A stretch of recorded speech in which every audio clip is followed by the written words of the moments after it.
Hi guys, how's it going? I was out here fishing and I decided this would be a great spot to do my lecture video for this week because it's gonna be really short anyway.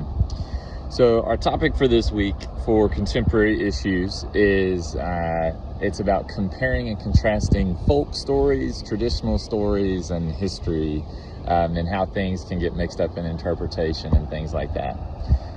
It's somewhat of a boring topic, but I'm going to draw out of it what I want you to do this week.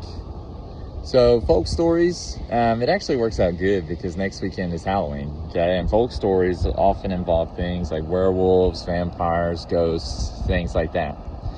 So what I want you to do, I'm going to make an assignment for you, and what I want you to do is I want you to research the history of these things, and you can pick one specifically. So if you're into vampires, do vampires. If you're into werewolves, do werewolves.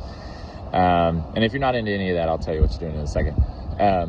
So you can tell me, what are the origins of that? Where does it come from, etc.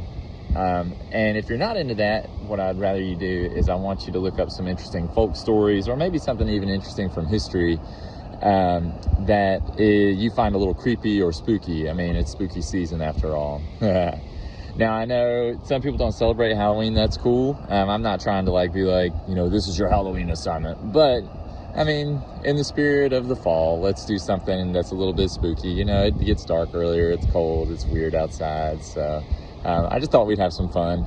And if you don't like the assignment at all, let me know and we'll figure out something else you can do. But so what I want you to do is look into something that is a folk story, or just something that interests you, that comes from history or the past, and maybe has some mystery to it. And I want you to just write it to me and tell me all about it, do some research and look into it.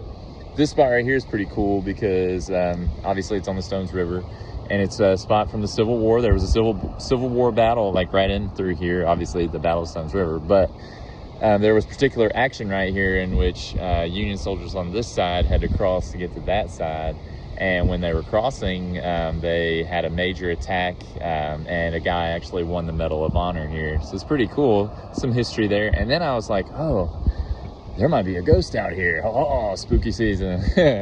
So anyway, that's your assignment for the week. I know it sounded a little confusing. I'll type it out specific directions for you and send it to you. But yeah, hope y'all are having a great week. Hope everything's going well. And we'll talk to you later. Email me if you need help. Bye-bye.